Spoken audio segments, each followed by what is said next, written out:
뒤에서 쭉 딱 걸어가는 거 봤는데 반바지 주인이 너무 귀여운 거야.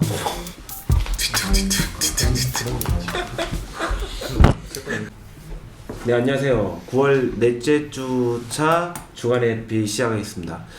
이번에는 좀 방식을 바꿔서요. 기존에는 제이서인포 기사를 타이틀 하나하나씩 읽다가 좀 자세히 읽어본 그런 포스트가 있으면 읽어본 사람이 좀 집중적으로 소개해주는 그런 방식을 채택했는데, 아무래도 전체적으로 촬영 시간이 길어지고 한다는 그런 의견이 있어서요. 이번에는 방식을 바꿔서 실제 읽어본 포스트만 소개해드리는 방식으로 진행해볼까 합니다. 앞으로도 잘 부탁드릴게요. 자, 그러면 시작해보도록 하죠. 네, 저는 라이터 V8이라는 포스터를 읽었고요. 이 내용을 소개해드리도록 하겠습니다. 네, 이제 2018년 말에 이제 V8 라이트라는 프로젝트를 시작하면서 이제 메모리 사용량을 줄이도록 했습니다. 이제 이 라이트 모드는 이제 저사양 단말이나 인베디드 시스템에 들어가는 것들에서 이제 메모리 사용량을 감소시키기 위해서 이제 시작한 프로젝트고요. 근데 이 프로젝트를 하다 보니까 이제 일반적인 V8 이제 이런 웹에서 돌아가는 거겠죠. 거기서도 적용할 수 있는 여러 가지 최적화 기법들이 있다고 생각을 해서 그 최적화 중에서 이 사람이 이제 뭐 필수라고 생각하는 것들을 간략하게 소개를 했습니다. 일단은 이제 라이트 모드 프로젝트를 시작하기 위해서 V8에서 메모리를 어떻게 사용하고 있는지가 필요했다고 합니다. 그래서 V8 힙 사이즈를 이런 메모리 비주얼라이제이션 툴을 이용해서 추적을 했고요. 그래서 이런 결과가 나왔는데요. 이제 여기서 보면 오브젝트 디스크립터라는 항목이 이제 많은 비중을 차지하고 있죠. 그래서 이 부분을 줄이기 위해서 이제 작업을 했다고 합니다. 이제 아시다시피 오브젝트 디스크립터는 이제 실행할 때 꼭 필요한 건 아니고 예외사항이 발생하거나 아니면 뒤에서 이제 최적화를 할 때 들어가는 데이터들이 들어가 있는데요. 이제 이 데이터가 이제 이 데이터를 줄이면서 이제 실행 시간과 이제 뒤쪽 최적화를 맞바꾼 거죠. 그래서 메모리 사용량을 줄이도록 했습니다. 네. 그래서 결과적으로는 22% 정도 감소를 이뤘다고 해요. 네, 그래서 여기서 어떤 게 왜 필요하고 그래서 뭘 제거했는지에 대해서 써 있고요. 간략하게 말씀드리자면 뭐 타입 추론을 위한 그런 뭐 자료 구조라든지 이런 것들을 감소시켰습니다. 그리고 레이지 피드백 얼로케이션이고요. 이제 앞에서 말씀드렸듯이 이제 최적화를 위한 그런 뭐 피드백 벡터 할당을 전체적으로 이제 껐어요. 라이트 모드에서는. 이제 이러다 보니까 인라인 캐싱이나 이런 쪽에서도 영향을 주게 된 거죠. 그래서 뭐 CPU 타임이라든지 아니면 뭐 실행 시간 이런 것들이 이제 안 좋아지게 된 거예요. 그래서 여기서 이제 레이지 피드백이라는 것이 나오게 됩니다. 레이지 피드백은 메모리에 이제 바로바로 이제 그 피드백 벡터를 할당하는 게 아니라 어느 일정 양의 바이트 코드 이상 이제 실행이 되면은 그때 이제 할당하도록 한 거예요. 근데 피드백 벡터가 뭐예요? 이제 피드백 벡터가 아까 위에서 말씀드렸던 것처럼 이제 최적화를 위해서 뒤에서 필요한 데이터들이 있는데요. 예를 들면 이게 뭐 무슨 타입이고 그리고 이 객체에 뭐 어떤 값이 뭐 어떤 인덱스에 있고 뭐 이런 여러 가지 데이터들이 있는데 그게 이제 피드백 벡터라고 해서 거기에 담기게 됩니다. 일정량 그러면 저 컴파일 할 때 생성이 되는 거예요? 아니면은 런타임에서 계속 생성이 이제 처음 인터프리터 될 때 생성이 되는 거예요. 피드백 벡터가. 그리고 뒤에서 이제 터보펜이라든지 이런 컴파일러에서 쓸 때 이제 피드백 벡터를 참고해 가지고 최적화를 진행하게 되는 거예요. 네. 그리고 인라인 캐싱이라든지 이런 것들도 이제 다 사용을 못 하게 되는 거예요. 인라인 캐싱 같은 경우에는 이제 타입 추론 같은 것들이 미리 돼야 하는 건데 이런 것들이 좀 어려운 부분이고요. 그래서 바꾼 게 이제 어느 정도 사용량이 있는 함수에만 피드백 벡터를 나중에 할당하도록 한 거고요. 이제 여기서 얘기하는 거는 대부분의 펑션이 이제 그렇게까지 자주 사용되지 않는다는 거고요. 그래서 이제 불필요한 피드백 벡터 할당을 제거하고 나중에 이제 필요할 때 할당을 하게 되는 그런 구조를 가졌다고 합니다. 네, 그래서 이런 구조가 나오는데요. 이제 여기서 이제 개발을 하면서 어려움이 있었다고 해요. 이제 기존에 이제 피드백 벡터는 트리 구조를 가졌었는데 여기서 이제 레이지 할당을 하게 됐잖아요. 그래서 이제 그 내부 펑션에서 밖에 게 할당이 되어 있는지 확신을 할 수가 없는 거예요. 왜냐면 이제 레이지로 할당이 되기 때문에. 그래서 이제 새롭게 이런 자료 구조를 만들었고 이거를 통해서 이제 그 나중에 필요하게 되면 피드백 벡터를 할당하는 식으로 했다고 합니다. 그래서 뭐 트리 구조를 유지할 수 있도록 했다는 내용이고요. 그리고 이것은 이제 레이지 소스 포지션인데요. 이제 컴파일하면 이제 바이트 코드가 생성이 되는데 이제 디버깅이라든지 아니면 뭐 엑셉션 났을 때 어떤 코드에 뭐 어디에 있는지를 나타내기 위해서 소스 포지션을 기록하고 있었는데요. 이제 이런 것도 다 비용이기 때문에 그 나중에 하도록 설정을 한 거예요. 그러니까 컴파일하면서 한 번에 생성하는 게 아니라 뭐 데브툴을 튼다든지 뭐 이런 특정한 경우에 그런 그 코드를 생성하도록 했고요. 그래서 이제 여기서는 또 도전 과제가 뭐 레이지 할당이라든지 여러 가지 최적화가 있기 때문에 이제 나중에 이 소스 포지션만 생성하기가 어려워서 이제 그 한 번 더 돌아야 되는 거죠. 바이트 코드도 새로 생성해야 되고 그리고 소스 포지션도 새로 생성해야 되고 그래도 이제 뭐 대부분 서비스의 경우에는 누가 뭐 디버거를 걸어놓고 막 서비스를 이용하지 않잖아요. 그러니까 대부분에는 퍼포먼스 향상이 있을 수 있었다는 그런 내용이고요. 네, 여기서 보면은 그래서 네, 스트레스 모드를 추가해가지고 이제 체크할 때 좀 뭐 미스매치가 없도록 그런 플러그를 뒀다고 합니다. 그리고 이건 바이트 코드 플러싱이고요. 이제 컴파일된 바이트 코드를 자바스크립트 힙에 또 이걸 갖고 있어요. 이제 바로바로 실행하기 위함인데 이런 것들도 이제 가비지 컬렉터에서 자주 사용되지 않는 것, 그러니까 에이지 할당을 해가지고 자주 사용되지 않는 것들은 제거하도록 했고요. 그래서 힙 사이즈를 줄이는 내용이고요. 여기서도 또 도전적인 과제였던 게 이제 만약에 a라는 함수가 되게 길게 실행되는 b 함수를 실행했는데 이제 그러면 b 함수는 실행이 됐기 때문에 그 age가 뭐 0으로 떨어지겠죠. 근데 a라는 함수는 계속 그 나이를 먹게 되는데 age를 먹게 되는데 이런 것들을 해결하기가 어렵다고요. 왜냐면 b에서 리턴 됐을 때는 a에서 다시 실행을 시작하게 되는데 그러니까 a가 삭제되기를 원하지 않을 거잖아요. 그래서 이럴 때 weakly 그러니까 좀 뭐 약하게 잡고 있는 거 그리고 강하게 잡고 있는 것들 이런 것들을 나눴다고 해요. 이런 거는 뭐 위크맵이나 그냥 맵 같은 개념을 좀 떠올려 보면 도움이 될 것 같습니다.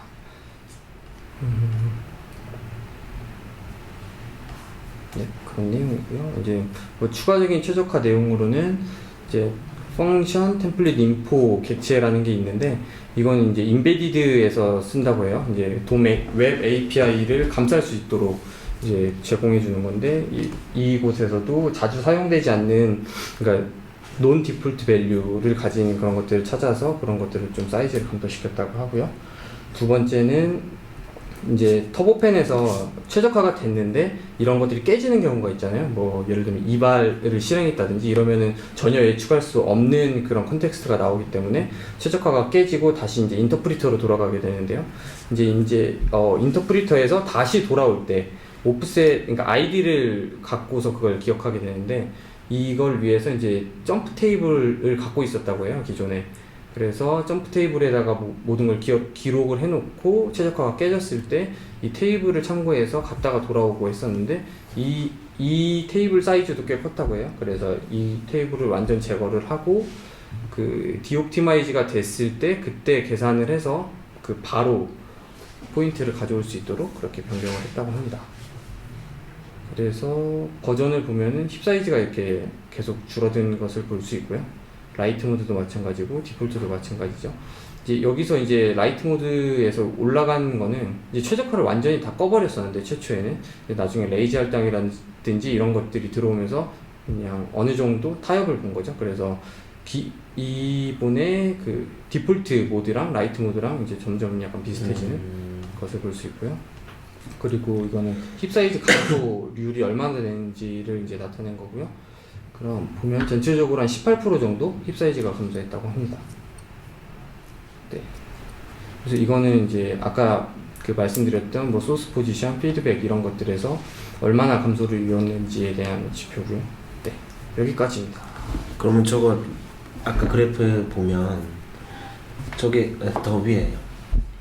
그럼 저게 거의 맞다 그 차이가 없으면은 라이트 모드라고 굳이 안 할 수도 있겠네요. 아마도 그렇게 되겠죠? 아니면 라이트 모드를 더 극단적으로 바꿀 수도 있을 것 같고요. 지금 저게 지금 사용할 수 있는 크롬에 들어가 있는 거예요? 네, 맞습니다. 라이트 모드가? 네. 네, 그런 것 같아요. 그럼 라이트 모드를 사용하려면은 어떻게 해야 돼요, 저희가?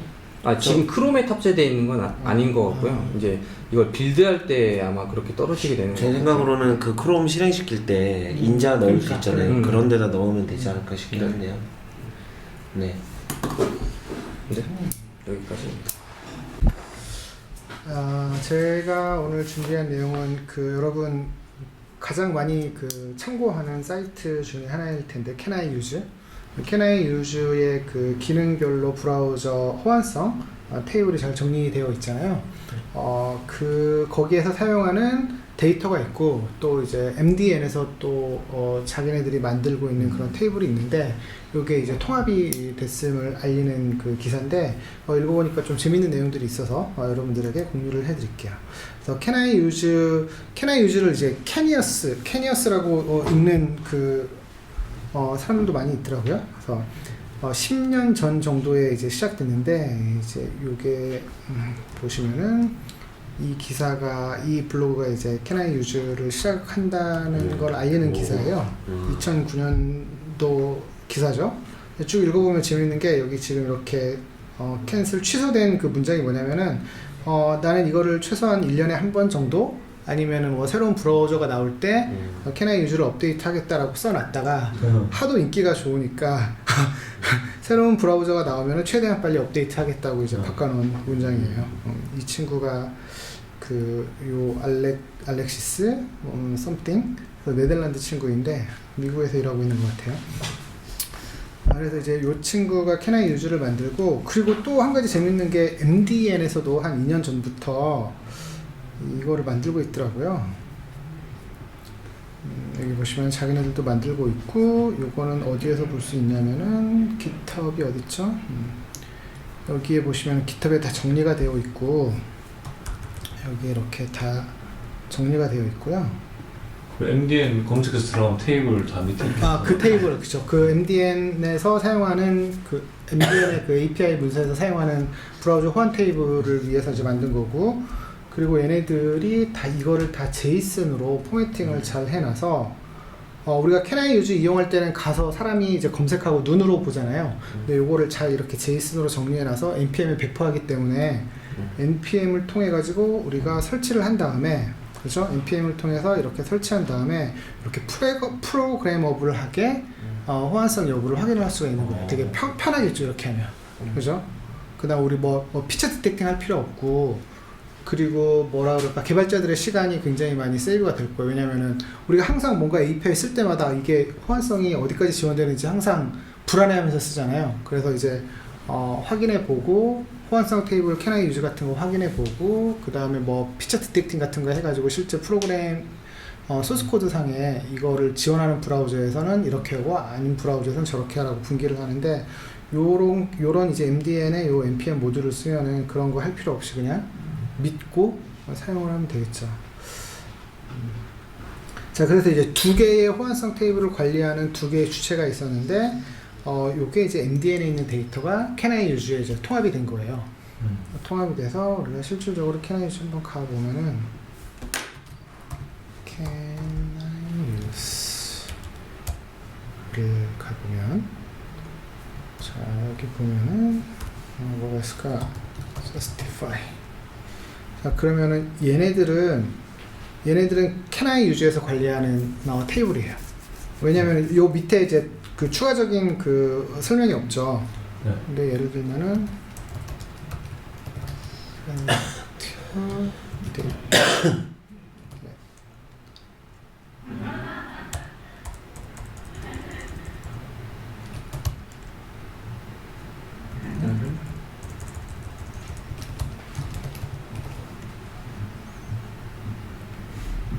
자, 이런데 보면 여기 밑에 서포트 데이터 바이 뭐 어쩌고저쩌고 해서 MDN에서 나왔다 그랬잖아요. 네. 그래서 이런 것들은 이제 MDN에 있는 아까 그 데이터를 가지고 보여주는 거예요. 그래서 두 개의 데이터베이스를 완전히 통합한 건 아니고 이게 그 목적이 좀 다르다고 하더라고요. 그래서 MDN은 그 광범위하고 더 세분화된 자세한 내용을 이제 주로 정리를 하고 있다면은 캐나이 유저는 좀 큰 기능을 전체적으로 보는 것에 초점이 맞춰져 있어가지고 이렇게 검색 결과에 따라 가지고 캐나이 유저에서 제공하는 데이터와 MDN에서 제공하는 데이터들이 캐나이 유저에서 보여주는 테이블 표시에 맞춰가지고 볼 수 있다라는 거고요.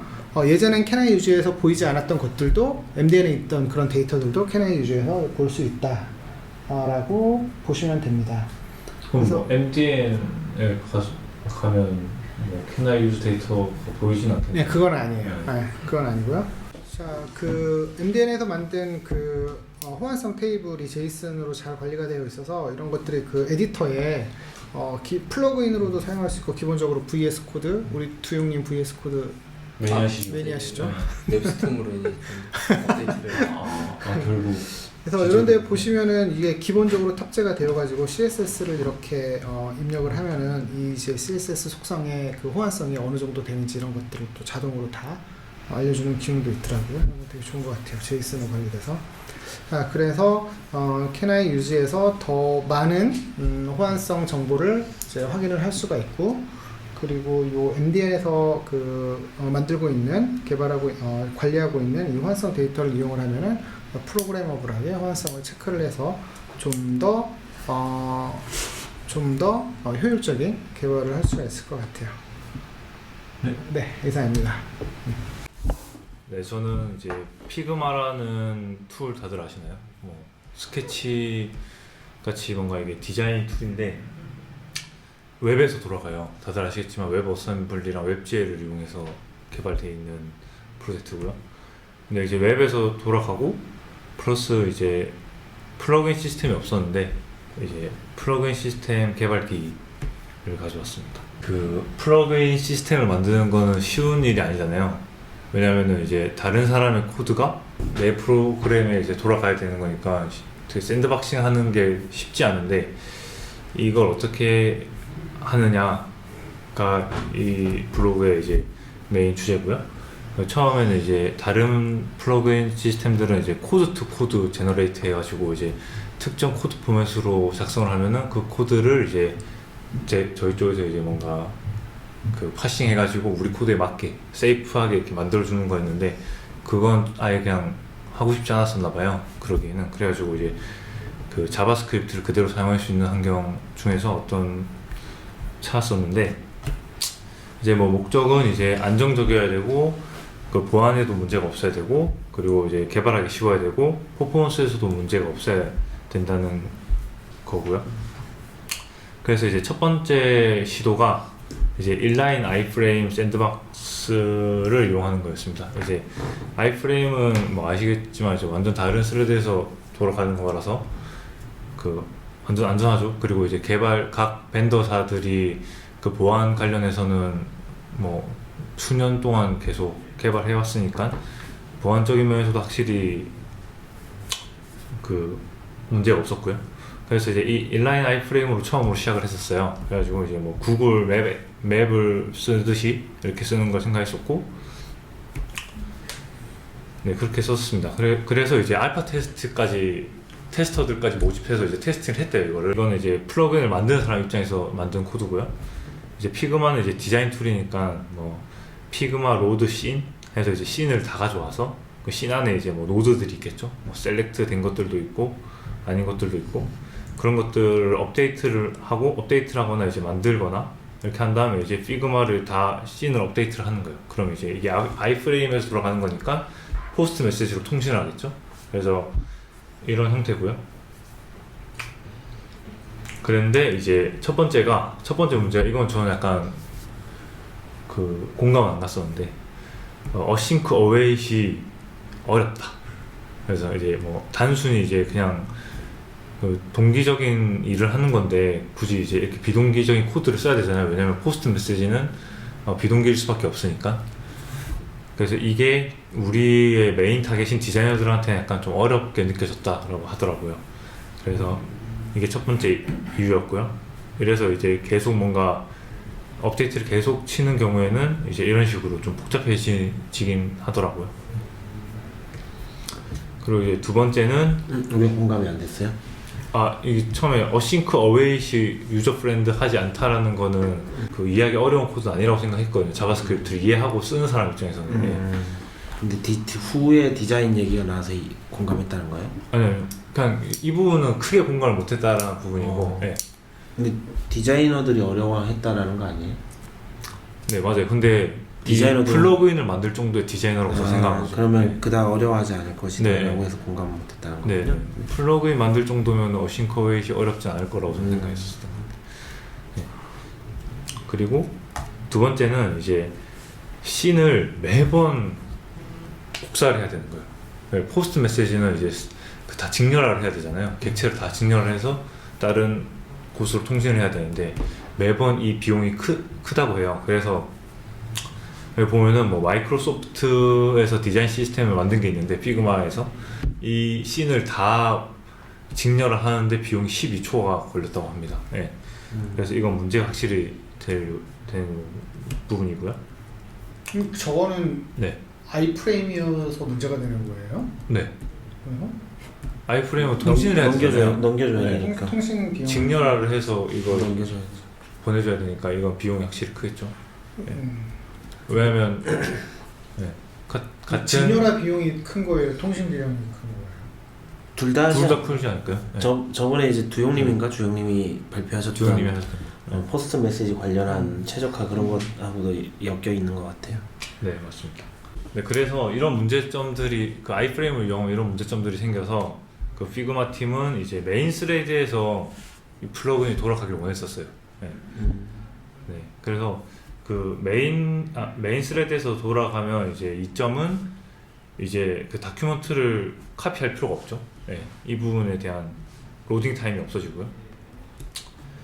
그리고 이제 그 만약에 노드를 바꾼다, 노드의 특정 그 뭐 프로퍼티를 바꿀 때 이제 각 노드들 간의 관계가 있잖아요. 이 관계에 따라서 계산되는 로직들이 있는데 이거를 그 두 번 개발할 필요가 없어요. 그러니까 예를 들어서 그 이 프로그램 자체는 웹 어셈블리로 개발되어 있는데 만약에 이걸 자바스크립트 그 아이프레임에서 떼어가서 이걸 쓴다고 하면은 그 로직이 거기도 있어야 되거든요. 그래야 이제 이 노드를 변경했을 때 그 변경된 값을 이용해서 뭔가 또 새로운 걸 하는데 그럴 필요가 없어지고, 그리고 이제 동기적인 코드를 짤 수 있게 돼요. 이 부분은 아까 그 부분이고, 그래서 이제 더 직관적인 코드를 짤 수 있게 된다고 합니다. 네. 그리고 하지만 이제 프로블럼이 있죠. 플러그인이 멈출 수가 있어요. 스레드를 멈추게 할 수가 있어요. 네. 왜냐면 이제 플러그인이 같은 스레드에서 돌기 때문에 이 플러그인을 뭔가 방해할 수 있는 방법이 없게 되는 거죠.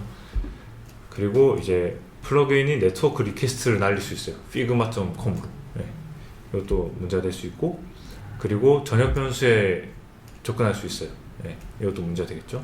근데 이 세 가지 문제점 중 첫 번째 문제는 신경 안 쓰기로 했대요. 뭐 어차피 플러그인을 이용해서 특정 액션을 했을 때만 나오는 그 결과이기 때문에 피그마에 큰 영향은 없을 거다라고 생각을 했던 거죠. 생각해보면은 우리가 그 플러그인이 내 프로그램을 해롭게 하는 방법은 전역 변수에 접근하거나 브라우저 API에 접근하는 거거든요. 이건 다 전역 변수에 연결되어 있는 거잖아요. 그래서 이걸 어떻게 숨기느냐가 이제 메인 작이고요. 이제 두 번째 시도는 이제 자바스크립트 인터프리터를 웹 어셈블리에다 구현을 하는 거예요. 네. 자바스크립트 인터프리터 중에 덕테이프라는 게 있는데 가벼운 자바스크립트 인터프리터고 C++로 만들어져 있어서 이걸 웹 어셈블로 컴파일을 하는 거예요. 네. 그렇게 하면은 이 덕테이프에는 브라우저 API가 구현이 안 돼 있어요. 그 자바스크립트만 돌아갈 수 있는 거죠. 그래서 이제 브라우저 API를 써서 뭐 네트워크 요청을 한다거나 이럴 일은 전혀 없게 되는 거고요. 그리고 글로벌 스테이트에도 접근 못 하겠죠. 완전히 그 웹 어셈블리 내에서 샌드박싱 돼서 돌아가기 때문에. 그리고 이 인터프리터는 이제 메인 스레드에서 돌기 때문에 뭐 당연히 뭐 동기적으로 동작할 거고, 그리고 뭐 보안적으로도 안정적이죠. 네. 웹 어셈블리 내에서 돌아가는 거라서. 그런데 이제 일반 자바스크립트보다는 느릴 수밖에 없어요.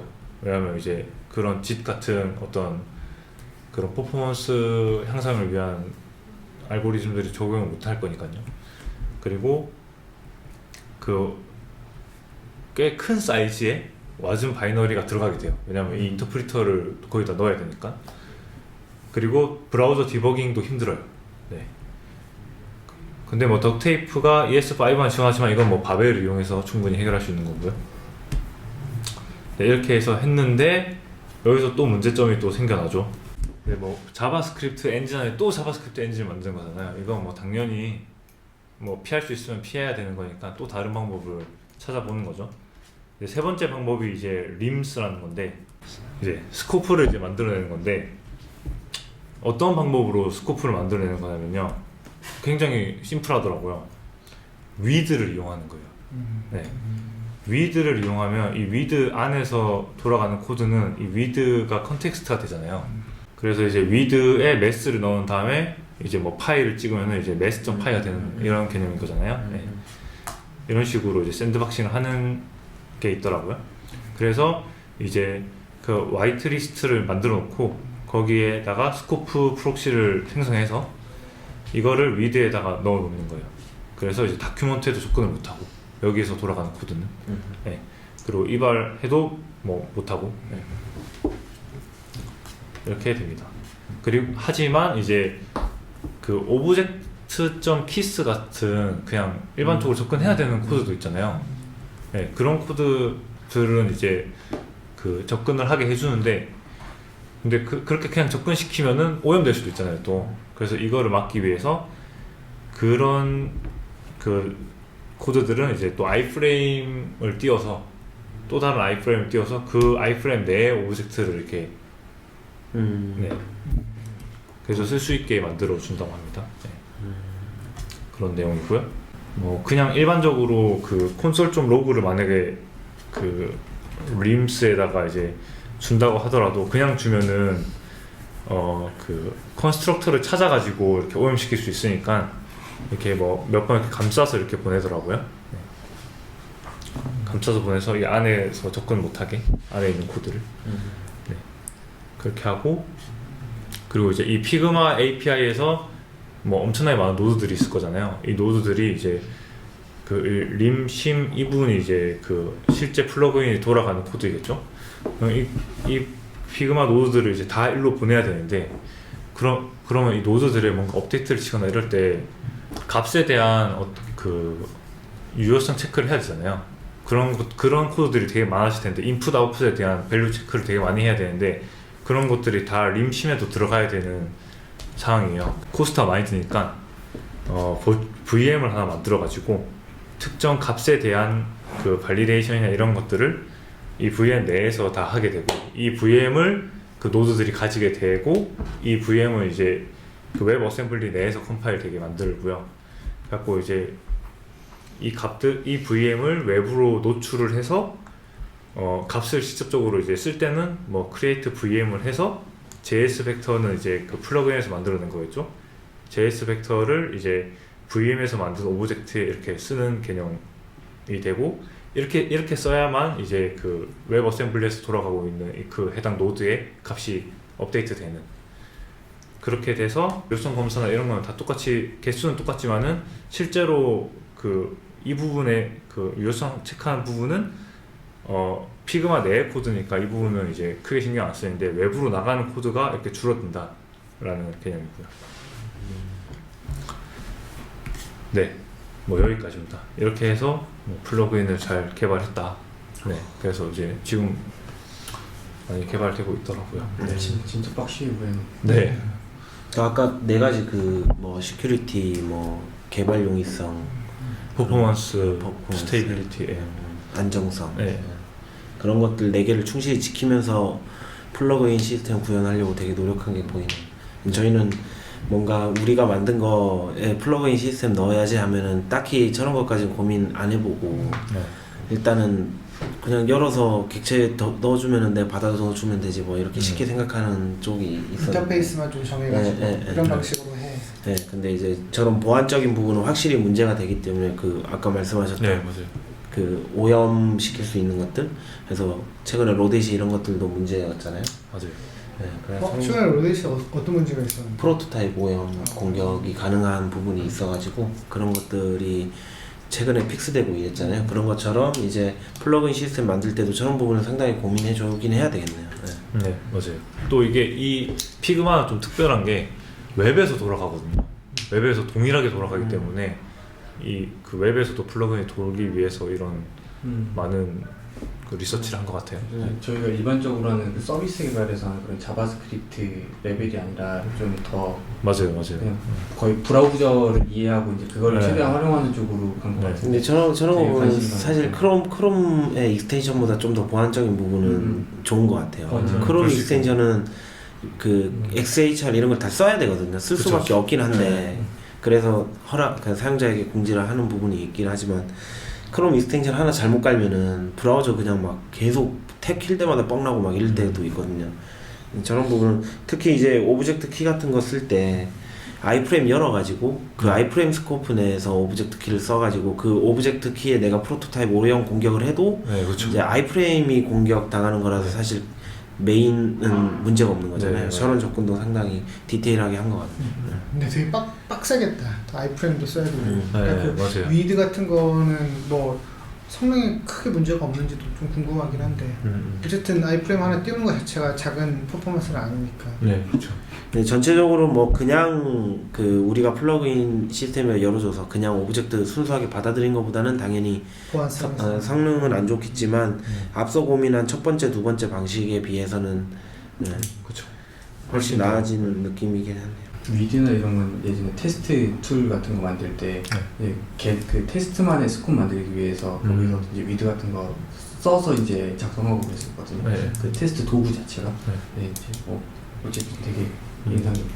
뭐 관련한 우리도 웹보고 만들고 있는데 나도 그 우리 생각 진짜 예, 많이 했는데. 회의하면서 뭐 플러그인 시스템도 나중에 고려하자 이렇게 얘기 많이 했었잖아요. 그랬을 때 저는 당시에 머릿속에는 뭐 쉽게 생각했거든요. 근데 나도 그냥 그 XE 익스프레스 엔진 같은 거 보면은 플러그인 시스템 만들 때 걔네들이 이제 인터페이스로 정의해놓은 라이프 후킹들이 있고 그 후킹들을 우리가 오버라이드 해가지고 구현을 하면은 이 타이밍에선 내가 만든 코드가 실행이 되고 저 타이밍에선 저 코드가 실행이 되고 이 정도만 생각했는데 저거 생각해보니까 쉽게 생각할 게 아니구나. 플러그인 시스템. 전 당연히 코드 투 코드라고 생각했었어요. 그쵸. 보통은 다. 근데 이제 저 플러그인 생태계를 위해서 자바스크립트 그냥 그대로 쓸 수 있는 게 피그마 입장에서는 더 좋으니까 이런 것까지 고민한 것 같거든요. 근데 쟤네는 케이스도 되게 특이하거든요. 웹 어셈블리 기반에서 자바스크립트 플러그인을 이제 들어오는 거니까. 자, 저희가 준비한 내용은 여기까지입니다. 재밌게 봐주었으면 좋겠네요. 다음에 또 만나요. 안녕.